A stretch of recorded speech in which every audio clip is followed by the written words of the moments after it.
अरे बहू, खाने में कछु बनाई है क्या? भूख लग रही है, जरा खाना ले आ। माँ जी, खिचड़ी थोड़ी सी है, वही बनाई थी, ये लीजिए।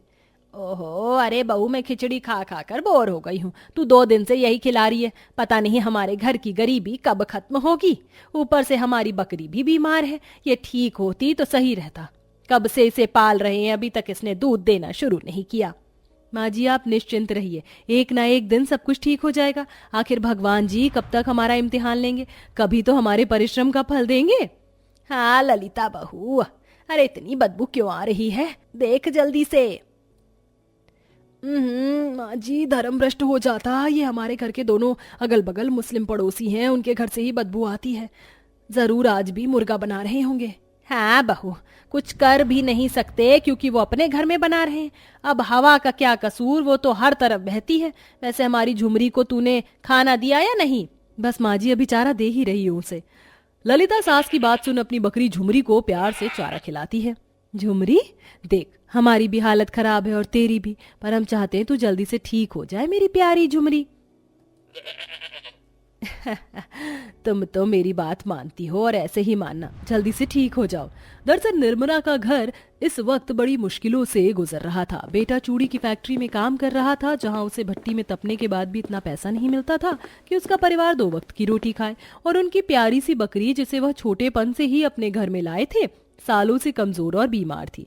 गरीब सास बहू को यही चिंता रहती कब उनके हालत सुधरेंगे, पर फिर धीरे धीरे उनकी बकरी ठीक होने लगती है, जिससे वह दूध बेचने का काम शुरू कर देती है। अरे वाह माँ जी, हमारी बकरी तो ठीक हो गई, अब दूध भी अच्छा खासा दे रही है। मैं सोच रही हूँ हमारी गरीबी मिटाने का मात्र एक यही तरीका है कि हम इसका दूध लोगों को बेचें, और अगर इसके गर्भवती होने के कुछ समय बाद हमें 1-2 बकरी और मिल जाएंगी तो हमारी गरीबी दूर हो जाएगी और उन्हें चूड़ी की भट्टी में काम नहीं करना पड़ेगा। हाँ बहू, ये तो तू बिल्कुल ठीक कह रही है। मैं आज इसका दूध 1-2 घर में बेच के आ जाती हूँ, फिर रोहित हमारी मदद कर दिया करेगा दूध बेचने में। हाँ माँ जी, आपने बिल्कुल सही कहा। तभी सास 1-2 घरों में अपनी बकरी का दूध दे देती है, जो कि लोगों को काफी पसंद आता है और उसे पैसे भी मिल जाते हैं। शाम को वो अच्छा खाना बनाते हैं, तभी रोहित कहता है, अरे तुम्हारी कोई लॉटरी लग गई है क्या? कल तक तो हम खिचड़ी खा रहे थे, कभी उबले हुए आलू, कभी चटनी रोटी, और आज ललिता तुमने पूरी और कचौरी रसमलाई बना दी। क्या बात है।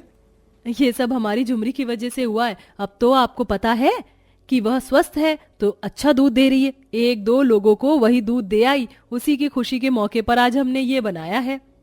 अब शायद हो सकता है हमारे दिन बदल जाएं। ये तो बहुत अच्छी बात है माँ, बस अब ऐसा ही हो, फिर मुझे भी वहां काम नहीं करना पड़ेगा, मैं आपके साथ काम करवाऊंगा। हाँ बेटा। वक्त गुजरता है, धीरे धीरे सास बहू के गरीबी वाले हालात सही हो जाते हैं, पर उसकी बकरी गर्भवती हो गई थी, जिस वजह से वो बहुत ज्यादा मोटी ताजी दिख रही थी। ईद अल अजहा या कहें बकरा ईद भी आने को थी। अब बकरी तो खुशी से मैं करती ही रहती थी। फिर दोनों मुस्लिम पड़ोसी जुनैद और हामिद की नजर सास बहू की बकरी झुमरी पर पड़ती है।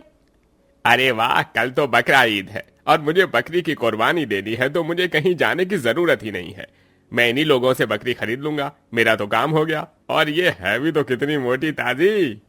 अपने आप से बड़बड़ाते हुए जुनैद की बात पड़ोसी हामिद भी सुन लेता है। अरे अरे, ऐसे कैसे? मैंने तो सोचा था इस बकरी को मैं लूंगा और अपनी बकरा ईद मनाऊंगा, लेकिन जुनैद इसे लेने की फिराक में है। मुझे इससे पहले खुद बकरी के लिए उन सास बहू से बात करनी होगी। कितनी मोटी ताजी है, इसे तो मैं ही लूंगा। तभी दोनों मुस्लिम पड़ोसी एक साथ पैसे लिए सास बहू के दरवाजे पर पहुंच जाते हैं। तू यहाँ? मैं तेरे इरादे अच्छे से जानता हूँ, इसलिए भूल जा, ये बकरी मैं लेने आया हूँ। अस्तगफिरुल्लाह, तुझे क्या लगता है तू जो भी कहेगा हम उसे मान जाएंगे? अरे बिल्कुल नहीं, इस बकरी को तुम हम ही लेकर रहेंगे। अरे मैं भी देखता हूँ कैसे तुम इस बकरी को हासिल करते हो। आंटी जी, आंटी जी बाहर आइए। अरे निर्मला आंटी, हमारी सुनिए, मुझे आपकी बकरी चाहिए। तुझे एक बात समझ में नहीं आती क्या? ये बकरी मैं लूंगा, तू जा यहाँ से। तभी दोनों में बहसबाजी शुरू हो जाती है और आवाज सुन दोनों सास बहू बाहर आ जाती हैं।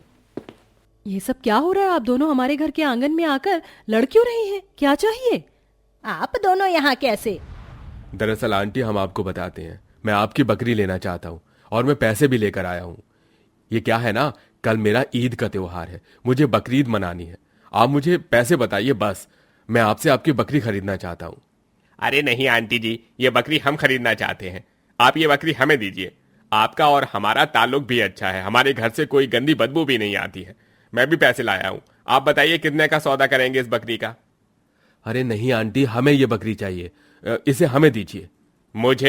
हम ये बकरी लेना चाहते हैं, हम आपको 10 गुना ज्यादा देंगे इसका। जुनैद खान, मुझे मामूली मत समझना।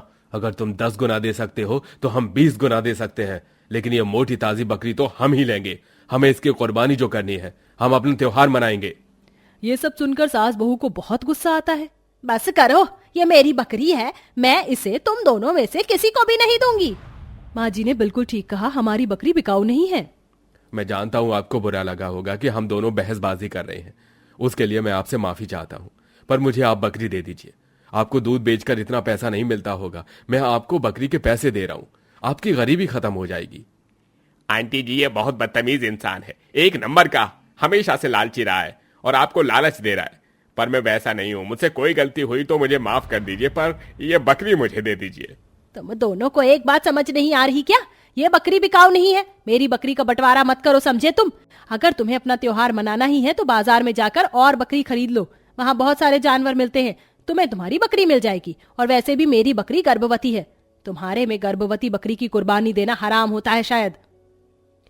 माँ जी ने बिल्कुल ठीक कहा है, और हम इतने लालची नहीं हैं कि अपनी बकरी को तुम्हारे हवाले कर दें कुर्बानी देने के लिए।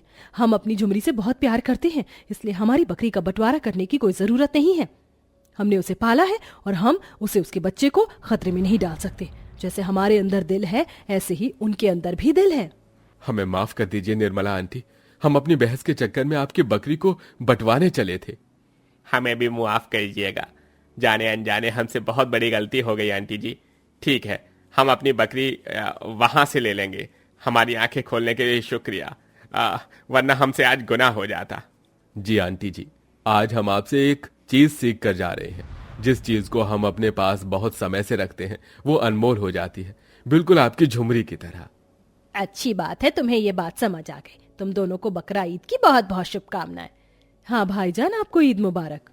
शुक्रिया, हम कल आपको ये जरूर खिलाएंगे। हम पशुओं को नहीं खाते, हम शाकाहारी हैं। अगर आप चाहते हैं हम आपके त्योहार में शामिल हों तो आप हमें मिठाई पकवान खिला सकते हैं, पर मांस नहीं। अरे हाँ, दोबारा माफ कीजिएगा, ऐसी गुस्ताखी फिर नहीं होगी। तभी हामिद और जुनैद बकरी खरीदने मंडी चले जाते हैं और वहां से बकरी खरीद के ले आते हैं। अगले दिन वह ईद उल अजहा पर अपनी लाई बकरी को अल्लाह के लिए कुर्बान करते हैं और अपने त्योहार को मनाते हैं। अच्छे अच्छे पकवान बनाकर एक दूसरे के घर बैठते हैं और फिर वो दोनों मिठाई लेकर सास बहू के घर भी आते हैं। आंटी जी, आपको ईद मुबारक हो। फिर से ले लीजिए, अपने हाथों से ये मिठाई बनाई है। और हमने भी आपके लिए ये खास मिठाई बनाई है और आप इसे बेफिक्र होकर खा सकती हैं। जरूर जरूर, हम ये मिठाई खाते हैं। आशा करती हूँ आप दोनों भी अपने गिले शिकवे मिटाकर एक दूसरे के गले लग जाइए और ईद को साथ में मनाइए। आपने बिल्कुल ठीक कहा आंटी जी। जुनैद भाईजान, ईद मुबारक, आइए गले लग जाइए। हाँ हाँ हाँ, बिल्कुल, तुम्हें भी बकरा ईद मुबारक हो। आज से हम मिलजुल कर रहेंगे। इस तरह गरीब सास बहू की बकरी का बंटवारा होने से भी रह जाता है और वह दोनों अपने पड़ोसी मुस्लिम भाइयों को भी एक कर देती हैं, जिसके बाद वह खुशी खुशी अपनी बकरा ईद को मनाते हैं। साथ ही आगे चलकर गरीब सास बहू पर 2-3 बकरियां हो जाती हैं, जिसके बाद रोहित चूड़ी फैक्ट्री को छोड़ बकरी का दूध बेचने का काम करता है और उनकी आर्थिक स्थिति भी पहले से बेहतर हो जाती है।